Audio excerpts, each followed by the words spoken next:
welcome back to my YouTube channel student. Jadi ini adalah video lanjutan tentang respirasi sel, tepatnya glikolisis. Jadi di video sebelumnya saya membahas tentang bagaimana glukosa dirubah menjadi 2 asam pirufat dalam 10 tahapan dan dihasilkan energi dalam 2 bentuk, yaitu NADH sebanyak 2 molekul dan ATP.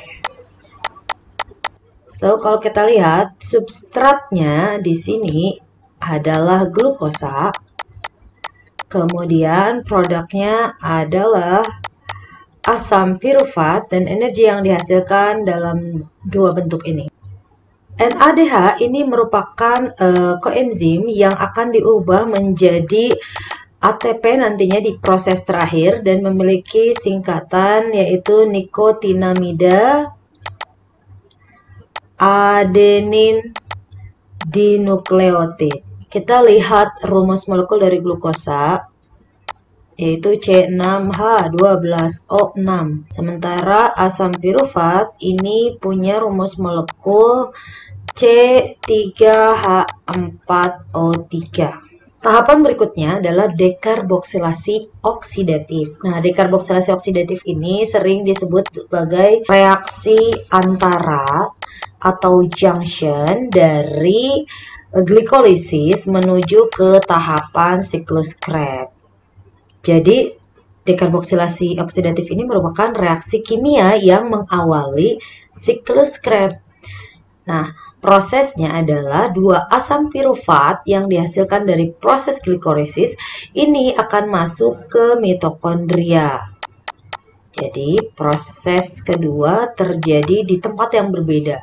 Asam pirufat hasil glikolisis ini dioksidasi dengan menghilangkan 1 dari 3 karbon pada asam pirufat dan menghasilkan fragmen berkarbon 2 yaitu asetil dan karbon dioksida sebagai produk sampingannya yang kemudian akan dikeluarkan dari sel dengan cara difusi. Nah, dalam prosesnya ini asam pirufat membutuhkan koenzim A, di mana koenzim A ini akan bergabung dengan asetil sehingga membentuk gugus asetil koenzim A atau asetil CoA. Dari hasil reaksi ini terbentuklah energi berupa NADH sebesar 2 molekul yang akan digunakan untuk memproduksi ATP. Nah, proses ini dikatalisis oleh enzim yaitu enzim pirufat dehidrogenase. Enzim ini dibentuk oleh sel dengan bantuan dari vitamin B yaitu asam pantotenat. Ini kita lihat perubahan rumus molekulnya. Ini jadi 2C2H3O CoA plus 2CO2H. Setelah terbentuk 2 asetil CoA, maka asetil CoA ini akan masuk ke dalam siklus asam sitrat. Siklus Krebs adalah tahapan ketiga dari serangkaian proses respirasi sel. Disebut siklus Krebs karena diambil dari nama penemunya yaitu Sir Hans Krebs. Nah, proses ini juga disebut dengan asam sitrat karena nantinya asetil CoA yang sudah terbentuk dari proses dekarboksilasi oksidatif akan membentuk asam sitrat sehingga disebutlah siklus asam sitrat. Pada eukariot terjadi di dalam matriks mitokondria, pada prokariot terjadi pada sitoplasma. Kita lihat tahapannya. Asetil koenzim A akan berikatan dengan asam oksaloasetat. Nah, asetil CoA ini kan tadi gugus karboksilnya ada 2 ya. Kemudian berikatan dengan oksaloasetat yang memiliki gugus karboksilnya 4. Kemudian berkondensasi membentuk asam sitrat. Asam sitrat ini memiliki gugus karboksil sebanyak 6. Kemudian asam sitrat ini akan mengalami isomerasi dan membentuk isomernya yaitu isositrat. Isositrat kemudian akan diubah menjadi alfa ketoglutarat yang memiliki atom karbon 5. Dalam reaksi ini terjadi pelepasan CO2 sehingga terbentuklah NADH. Proses ini disebut dengan oksidasi pertama. Kemudian masuk ke tahapan berikutnya, yaitu oksidasi kedua. Alfa ketoglutarat yang memiliki karbon 5 ini akan membentuk suksinil koenzim A, dan di sini juga terjadi oksidasi dengan melepaskan satu gugus karboksil dari ketoglutarat sehingga melepaskan CO2 dan terbentuk NADH. Nah, berarti suksinil ini karbonnya ada 4. Suksinil kemudian mengalami fosforilasi sehingga terbentuklah ATP pada proses ini dan terbentuk senyawa bernama suksinat. ATP ini dihasilkan dari GTP. Jadi awalnya terbentuk dulu GTP, GTP ini kemudian diubah menjadi ATP. Kemudian asam suksinat diubah menjadi asam fumarat disertai pembentukan FADH. Asam fumarat yang terbentuk akan diberi tambahan air atau H2O agar berubah menjadi asam malat. Nah, setelah itu asam malat diubah menjadi oksaloasetat dan terbentuklah NADH. Dan begitu seterusnya. Jadi, proses siklus Krebs ini bisa dikatakan sebagai proses panen energi karena di sini tidak ada produk berupa senyawa yang terbentuk karena senyawa oksaloasetat yang terbentuk akan berkondensasi lagi dengan asetil-CoA untuk membentuk asam sitrat. Nah, jika disederhanakan maka siklus Krebs bisa dituliskan seperti ini. 2-asetil koenzim A berikatan dengan 2-oksaloasetat, maka akan terbentuk energi.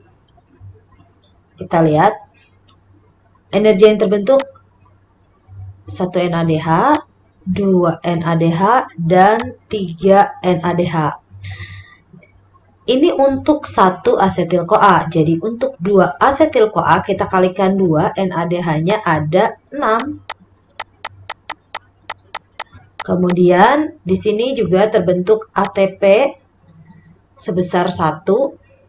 Kita kalikan 2. Berarti ada 2 ATP dan ada 1 energi dalam bentuk lain yaitu FADH. Jadi ada 2 FADH. Dan tadi ini nih ada tambahan yaitu CO2, kan tadi kita lepaskan CO2 jadi menghasilkan CO2 nanti yang akan didifusikan ke luar sel.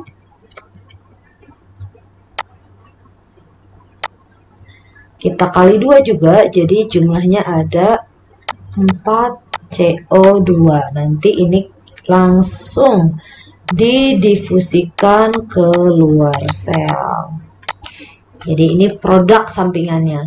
So, kita bisa sebut ini siklus Krebs sebagai panen energi karena yang dihasilkan adalah energi-energi berupa NADH, ATP, dan FADH. Oke, sekarang kita masuk ke tahap akhir dari respirasi sel, yaitu transport elektron. Di mana pada tahap ini merupakan tahap pembentukan ATP paling banyak. Jadi, transport elektron ini berlangsung di dalam krista, yaitu membran dalam mitokondria. Reaksi yang berlangsung di dalam transport elektron adalah reaksi reduksi dan oksidasi antara senyawa NADH dan FADH. Jadi, kedua senyawa ini kan tadi dihasilkan dari proses-proses yang sebelumnya, yaitu glikolisis, kemudian dekarboksilasi oksidatif, dan siklus asam sitrat atau siklus Krebs.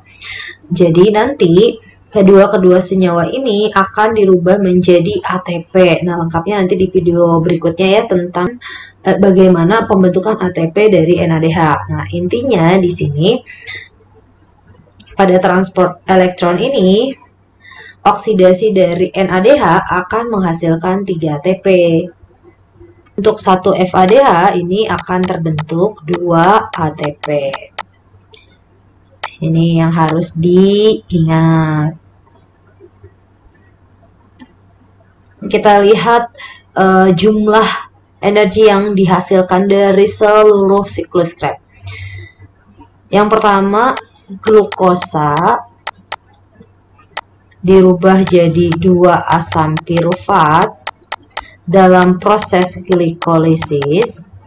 ini menghasilkan energi sebanyak 2 NADH dan 2 ATP. Jadi kalau kita konversi menjadi ATP, maka 2 NADH itu jadi 6 ATP. Jadi kalau kita total pada proses glikolisis dihasilkan 8 ATP. Nah, ini 2 ATP-nya ini akan digunakan pada proses transport aktif. Kemudian dari glikolisis 2 asam pirufat ini akan mengalami dekarboksilasi oksidatif sehingga terbentuk 2 asetil CoA dan 2 NADH. Nah, kalau kita konversi 2 NADH ini sama dengan 2 kali 3 yaitu 6 ATP. Kemudian asetil CoA ini akan masuk ke siklus Krebs untuk panen energi. Jadi energi yang dihasilkan sebesar 6 NADH, 2 FADH, dan 2 ATP. Jadi kalau kita konversi 6 NADH 6 kali 3 jadi 18 ATP. Kemudian 2 FADH 2 kali 2 4 ATP ditambah 2 ATP-nya. Jadi totalnya adalah 24 ATP yang dihasilkan pada siklus Krebs. Nah, pada proses transport elektron, tadi kan disebutkan bahwa transport elektron ini merupakan tahapan yang paling banyak menghasilkan energi ATP. Kita lihat di sini NADH, semua yang bentuknya NADH dan FADH ya. Jadi ini dan ini. Jadi ini ada 6 NADH, kemudian 2 NADH, 6 NADH dan 2 FADH. Jadi kalau kita total dari glikolisis dia dapat 2 NADH. Kemudian dari proses DO dia dapat 2 NADH juga.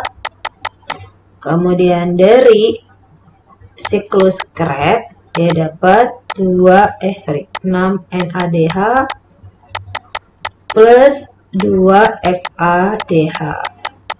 Jadi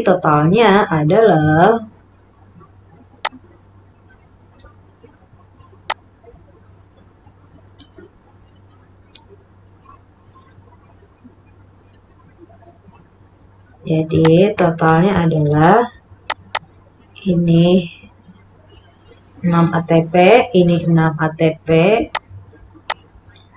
dan ini 18 plus 4. Jadi totalnya transport elektron itu sebesar 34 ATP. Nah, kalau kita total secara keseluruhan, respirasi aerob atau respirasi sel ini secara total berarti dari glikolisis sebesar 8 ATP, dari DO 6 ATP, dari siklus Krebs 24 ATP. Totalnya adalah 38 ATP. Tapi nanti 2 ATP-nya akan digunakan lagi untuk transport aktif. Nah, itulah dia tentang respirasi sel. Semoga bisa dimengerti ya. Kalau masih belum paham, silakan kirim pertanyaan kalian melalui komen. Bye-bye.